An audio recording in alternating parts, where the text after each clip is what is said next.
Hey, Coach. Hope you're doing well. Saw UT Arlington gave Oklahoma State a little scare and got a win over the weekend. Just curious about some of the things that jump out about those guys to you. Yeah, I mean, the thing with Arlington is they, a high steal team. They're a team that creates turnovers. They do a really good job taking care of the basketball. I think they've doubled up their three opponents on, when you look at the turnover margin. Three really good high scoring guards as well. Bob? Yeah, Eric, I know, Vance had a good opener and then didn't do a whole lot the other day. I know you talked about his consistency, or lack thereof being an issue. How disappointing was it to see him maybe take a step back the other day, and kind of what do you think you can do to create more consistency with him? Is that something you talked to him about? Yeah, I mean, Vance missed the practice the day before. He just was feeling under the weather a little bit. And so, so we made the change in the starting lineup also based on, matchups. We felt like we wanted to try to speed the game up, and we wanted to have a rim protector back there in our shadow defense. And then sometimes a player doesn't do anything wrong. It's just the game plan might dictate, the way we do it. Some coaches, regardless of sport, some people like to, hey, this is who we are, this is what we do, and they don't change based on the opponent.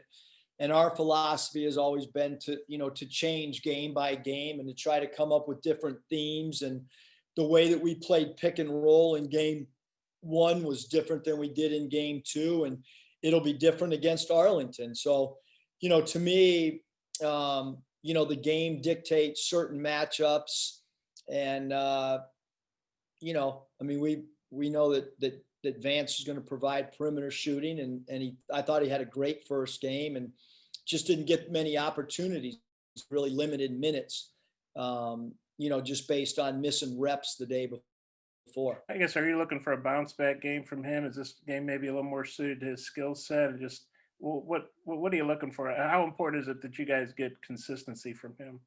Yeah, no, I think that, because he's 6'9" and can shoot the ball and he's played in a lot of big games, I think, the more he can get comfortable within the system, that, the better off we can be as a unit. And, obviously when you bring a guy like Vance off the bench and you have JD Note coming off the bench, it provides us an extra scoring and offensive, options to go to off the bench. Hutch? Eric, you mentioned the Arlington's three high-scoring guards. I mean, what did each of those guys bring to the table? I guess they got a guy averaging 18 points a game. What kind of challenges do those guys present? Well, their point guard does a great job of getting into the, teeth of the defense. And then their two wings can really score the ball. And they're great rebounders. All three guards do a great job rebounding. And then they bring a player off the bench who's an excellent 3-point shooter. But the guards all can draw free throws attempted. They like to get out in transition. They like to attack the rim. And two of the three starters are really good 3-point shooters, as well as, like I mentioned, being able to beat people off the bounce. Randy?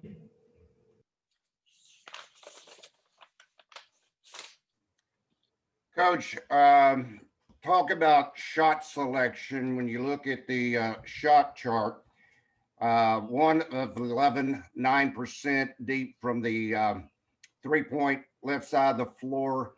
And the same thing on the other side of the floor, 1 of 5, 20%. And then second question would be, you had a combination lineup that outscored the opponent 18-6. That was Justin Smith, JT Note, Desi Seals, Moses Moody, and Connor Vanover. Will we see more of that combination down the road? Yeah, that's certainly a group that we feel can score the ball, defend the ball, and then answer the 3-point, percentages based on certain spots on the floor.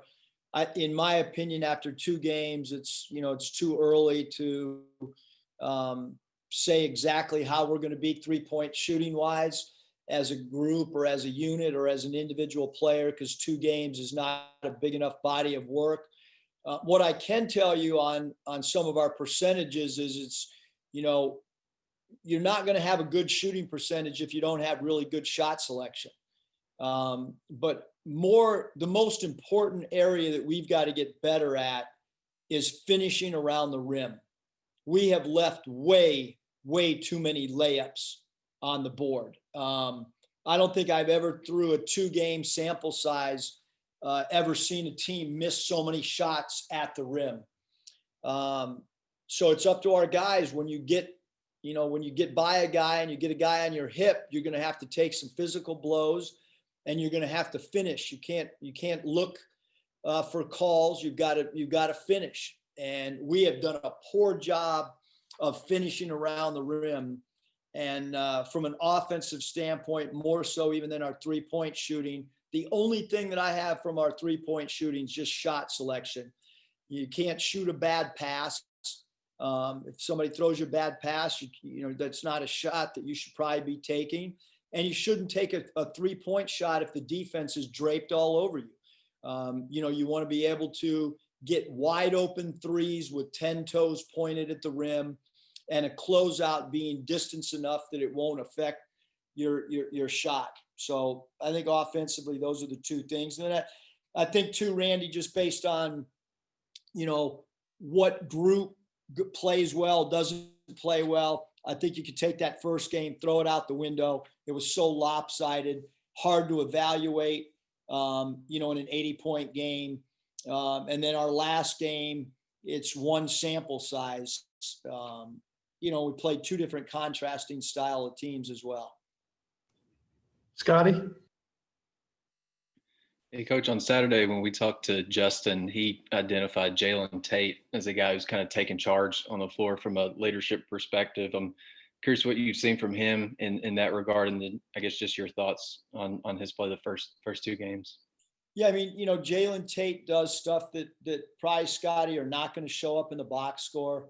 You know, he does a lot. First of all, the defense that he played, you know, on their point guard the other night was phenomenal. I mean, you're talking about a conference, you know, player of the year, and he basically took that particular player semi out of the game with only 4 attempts shooting the ball. So he's going to rebound his position. He's going to make people shoot over a long extended arm.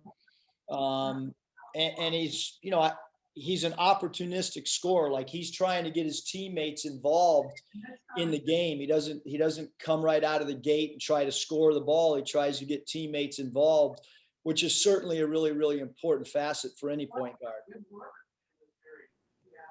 Dudley? You talk a little bit about how Desi's growth both on and off the floor as a leader and a player. Yeah, really, Dudley, you know, I mean, I think that when we look at Desi, first of all, from day one, he's done a great job of, with this new group, just kind of being a coach on the floor. That's really, really helped us. You know, he's obviously a big time 3-point threat.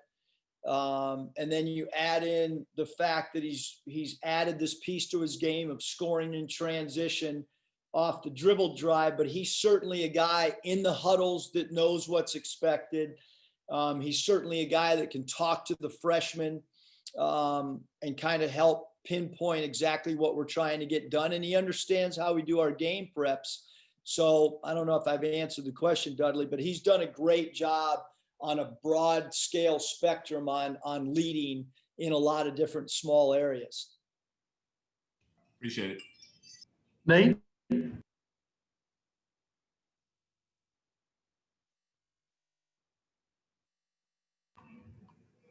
I just got arrived late. No questions for me. I just got here. Better get somebody else. Bob, you got a follow-up? Bob? Yeah, sorry, I got a few more. Hey, Eric, how would you assess Justin Smith's play through 2 games? I know it was a small sample size, but he had 2 out of 3 threes against North Texas hit 2 out of 3 in the red-white game. What do you think of his three-point shooting in the preseason, and what kind of lift can he give you there? Maybe from time to time.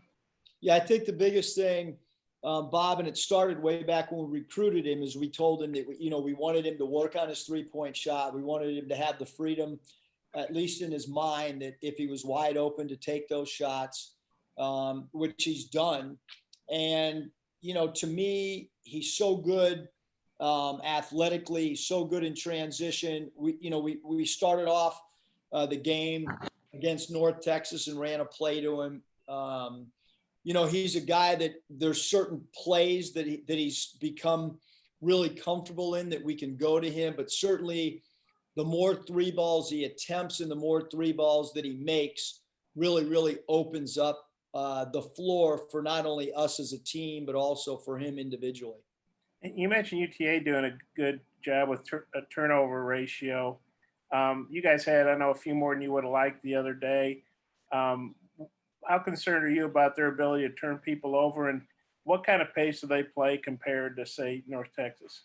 Yeah, so they're much faster than North Texas, much, much faster pace of play. They get out and score it in transition. They rely on changing defenses to try to create steals. So we're going to have to be alert for any changing defenses, which I think our zone package offensively, as well as our man package, I think we have enough different looks that we can give them offensively. But yeah, I mean, taking care of the ball is that, to me, it doesn't matter what sport it is. In baseball, you don't want errors, and football turnover margin is so important. And certainly in basketball, turnover margin, I think, is really, really important, which is why we tell our guys we'd rather take a bad shot than turn the ball over and have live ball turnovers. But I think early in the year, you see turnovers. Really interesting that I got a text this morning of our box score last year against Montana.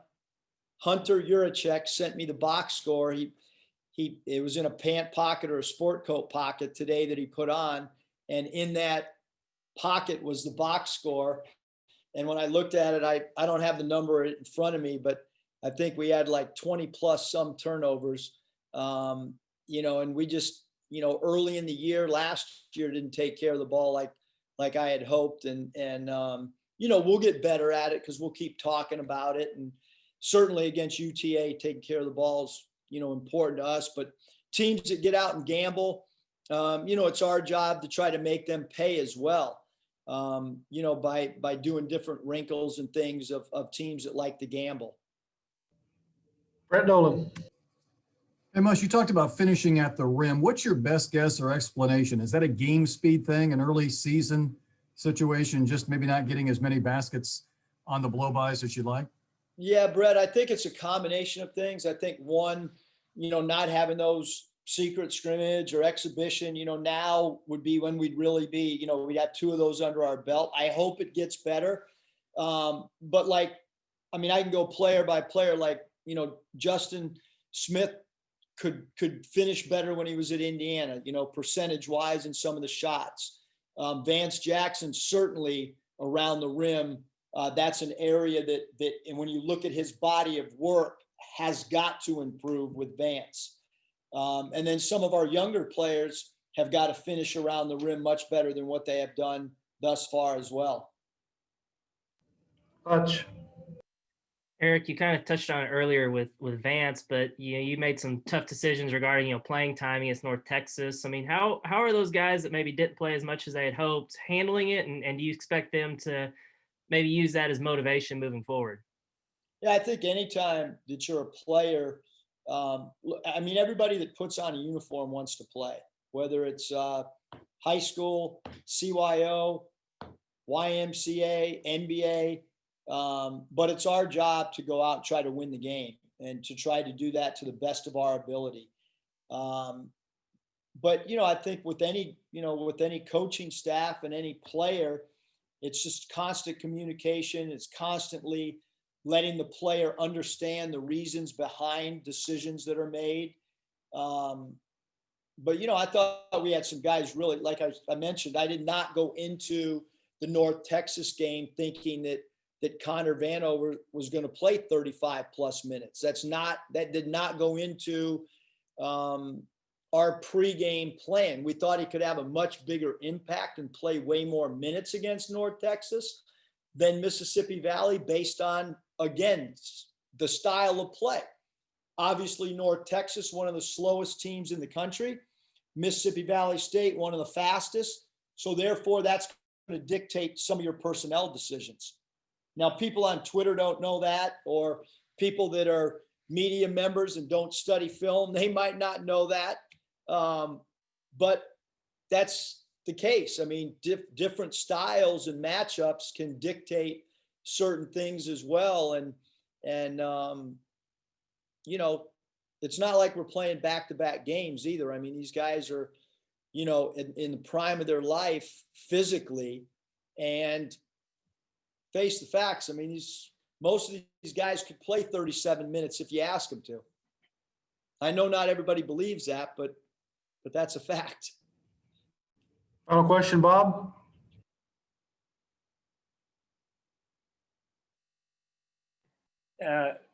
Eric, you know, Moses seems like one of those guys that's been getting to the rim a lot, but hadn't been finishing. What have you thought of his game? And he is hitting free throws.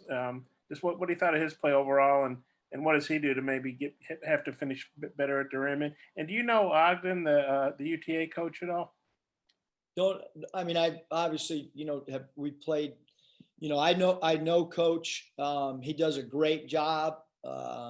You know, he's involved in the games while it's going on. He's coaches his team for 40 minutes, but I don't have a personal, you know, relationship with him and Bob at all, other than just great respect for what he does with UTA. But Moses done a great job.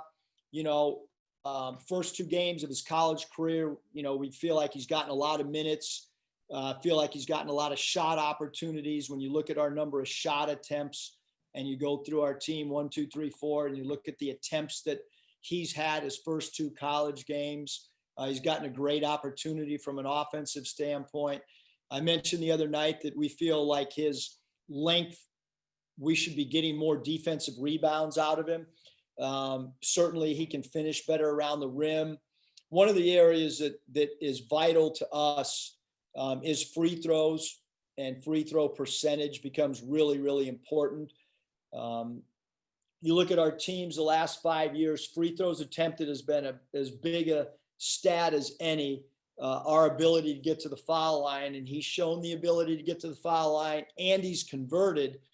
And losing Isaiah and Mason, when you look at those 2 guys' foul shooting percentages, we won games at the foul line last year. And we might have some guys this year surrounding pieces that maybe are not great foul shooters from a percentage standpoint. So I think that's why it's really, really important that Moses continues to hit free throws at a high clip, because that's something that our team desperately needs. I'm not saying it could be like Mason and shoot, you know, 250 or whatever the heck it was he did last year. I think it was more than that even. But do you think Moses could consistently be a high volume free throw shooter for you? We hope so. You know, I mean, he can do a lot of things on the floor. He's really, really versatile. He should be a high FTA player for us for sure. You know, and that's just understanding, mixing up, you know, when to go to the cup, when to go to the basket in transition, when to pull up, all those things, you know, play into how many FTAs you can get per game.